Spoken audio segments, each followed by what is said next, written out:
say me. Gonna work till I show. What?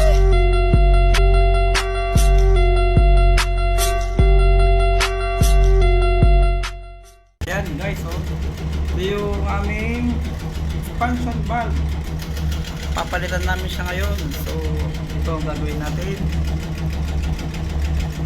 So guys, as a review, I have here the TE2068 Z3501 Thermo static expansion valve with 3/8 inches by 1/2 inches angle way flare to flare with superheat saturation temperature of positive 4 degrees Celsius. As you will find here, there is a TXB diaphragm from which the allowable maximum temperature can be used only in 100 degrees Celsius. And here have a flare connection. If you do a solder on it, you must need to use a 15% silver with heat temperature not exceeding 700 degrees Celsius. Make sure when you do a soldering, put a wet rag so you will maintain a temperature of having 120 degrees Celsius only for the not flare to flare type TEXB. The sensing valve is always installed after the evaporator, meaning from which the gas refrigerant will enter on your compressor suction side. And here there is an illustration on how you put the sensing valve on different sizes of copper tubes, from which, as you observe, there is a reminder from the maker that 12 to 18 millimeter copper tube of your evaporator outlet, you must need to put the sensing valve by 1 o'clock. 18 to 32, you must put the sensing valve on evaporator outlet by 3 o'clock. And for 32 or more, you can put or install the sensing valve 4 o'clock to 6 o'clock. Take note, putting a proper position of your TEXB sensing valve is very important. From here, you will find the superheat saturation adjuster. The recommended number of turns is about 1 to 3 turns as per maker recommended or recommendation. Please be careful doing adjustment of this TEXB superheat adjuster, because if you do it wrong, you will allow to enter a liquid on your compressor suction side, and mechanical damage will be the result due to the low lubricity of your compressor lubricant, because you are allowing to mix the liquid with oil. So please make sure that there is no ice buildup on your compressor suction side. Here is the old TEXB sensing valve, and as I found, this is wrongly installed by other electricians or engineers on board, because normally from 18 to 32 millimeter copper pipe compressor outlet, you must need to install it 1 o'clock, but they installed it 6 o'clock, which is wrong. So we found also that this TEXB is not good, so I'm going to replace it. As a review, we can size the orifice number of your TEXB. Here on board, I'm using a TEXB having orifice number 04. So from here, you will find the orifice number and 00, 01, 02, 03, and 04, and 05 and 06. Here on board, I'm using the number 04. This 04 having an equivalent value of kilowatts. From there, you can find a tabulated data from which I'm using the R407 because I'm using a R407, the 04 unifies number having a kilowatt value equivalent by 12.4 kilowatts. That is how you size the unifies number with your existing evaporator copper pipe outlet based on calculated number design. So also here I have the unifies and Tanner equivalent values. Here I'm using 04 and I'm using refrigerant R407C and having an equivalent value of Tanner value by 3.5 Tanner.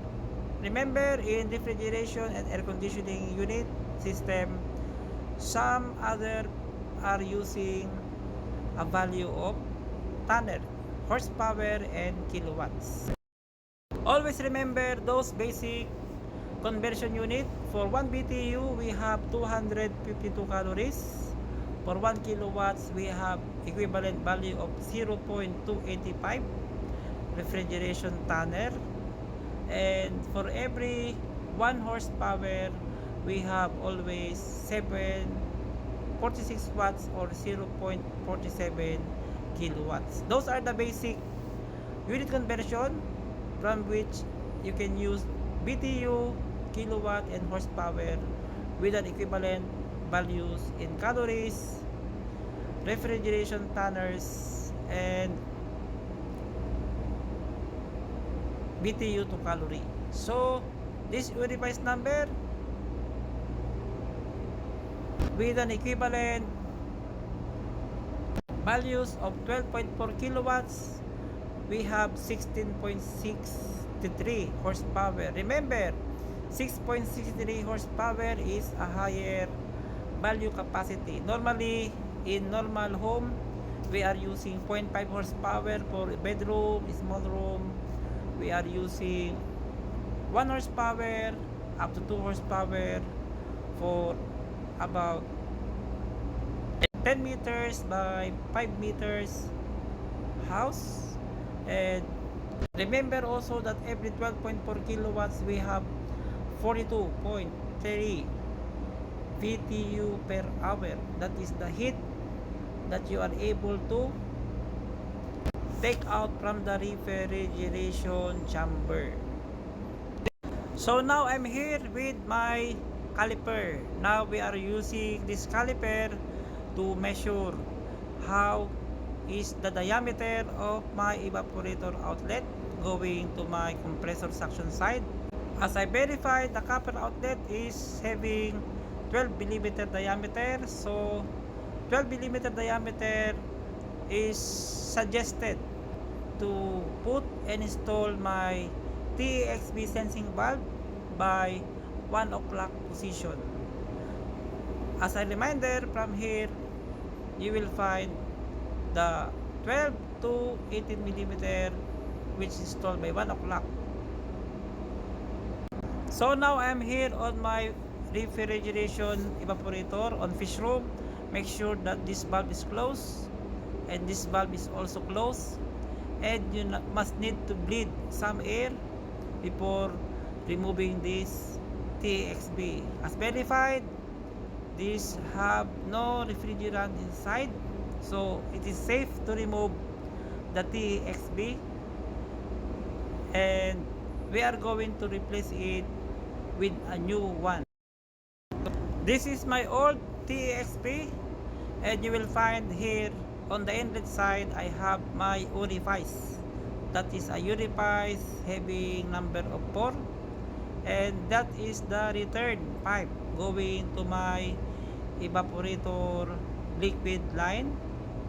And as you will find, there is some oil coming out, and I just feel by hand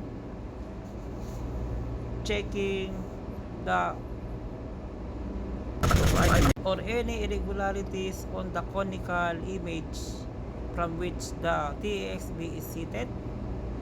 This is very important because on these three pipe, inlet, outlet, or return, are the most common source of leak. So you must need to check it very carefully. Once it is irregular in shape or destroyed, this will make your refrigerant coming out. So here is the orifice number 4 with orifice pinion, from which a diaphragm push pin will push this pinion pin, and from there you can regulate the refrigerant flow. And from there you will find small pin. This small pin is the one from which the push pin of my diaphragm is being pushed. Normally, when this is stuck up, this might cause any non-cooling effect on your chamber.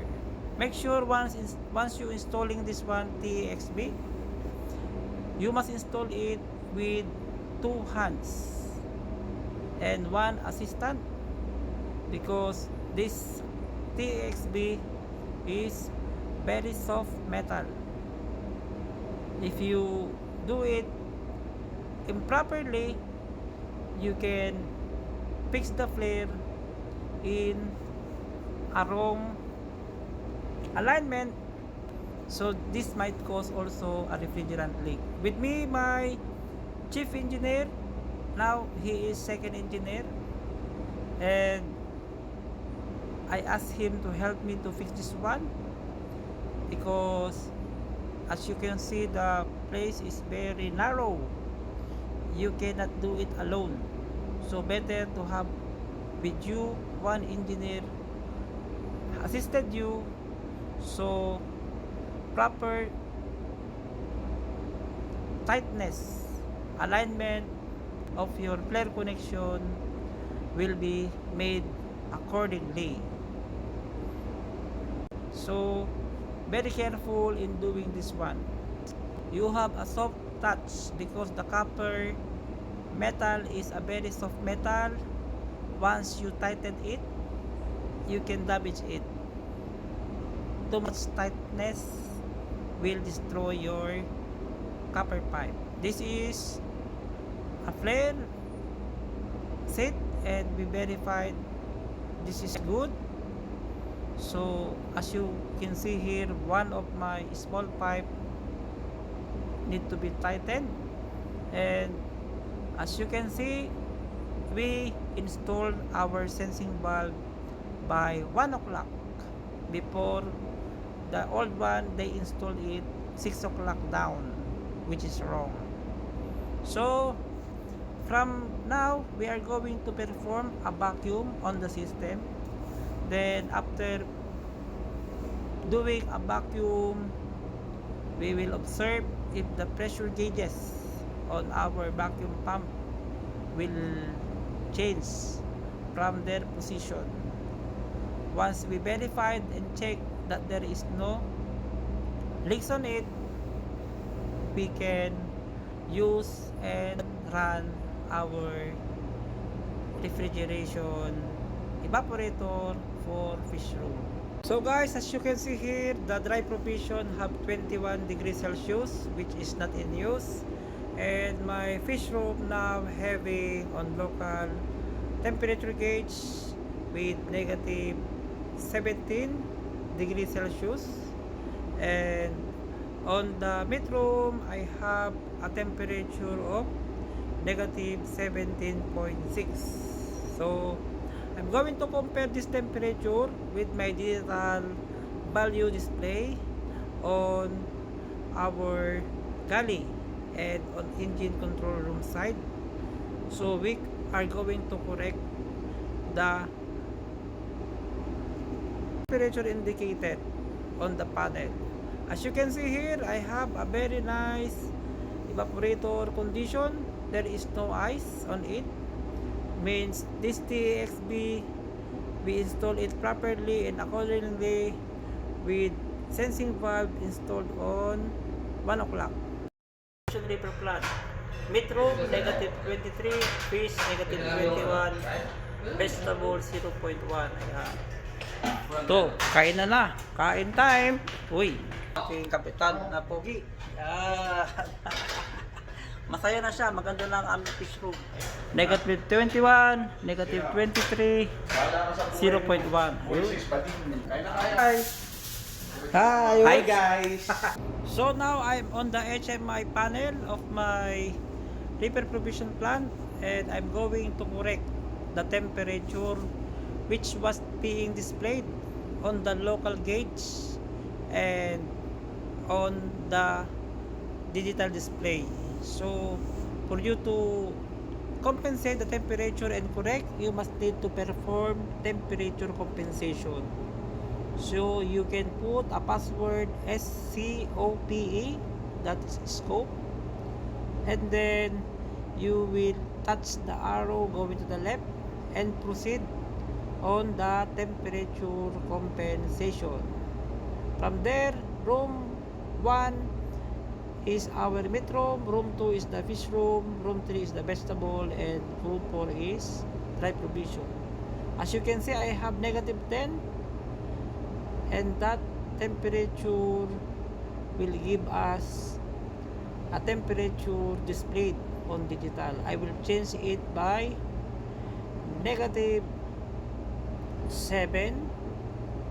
So from negative 10, I'm going to change it by negative 7. So the negative 23 will need to be same with analog display on my chamber.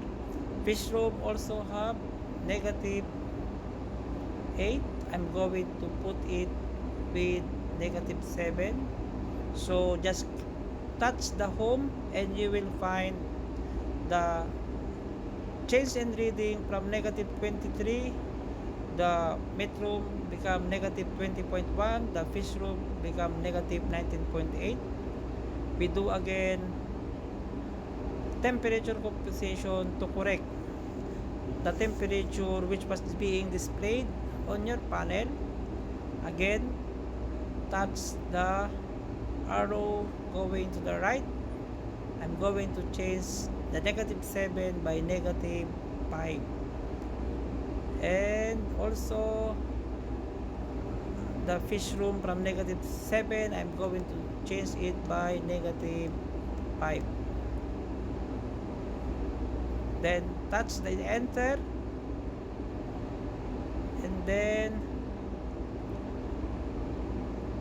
you will find the temperature by touching the home. You see, I make negative 4 on the meat. Now the temperature is negative 17.7 for meat. For fish, we have negative 17.4, which was identical with the temperature gauge being displayed on your local panel. So that is, guys, thank you very much. I hope that you've learned knowledge on it, how to install the TAXP, and how a temperature gauge being corrected with identified value. Now we are here in China, Yantai port, and we are discharging coal,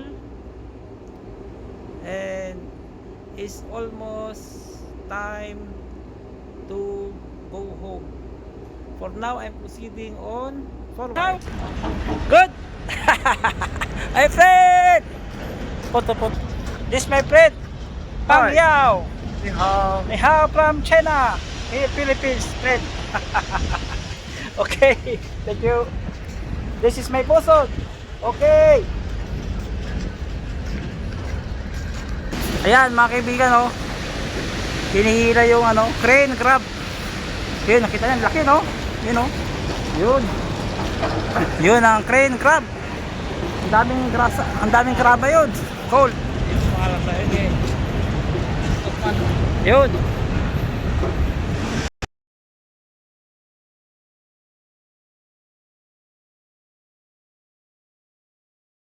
So guys, now we are here in China. As you will find, I have a very good color sunset.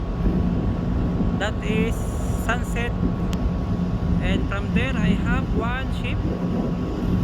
similar to my ship, and that is the sunset here.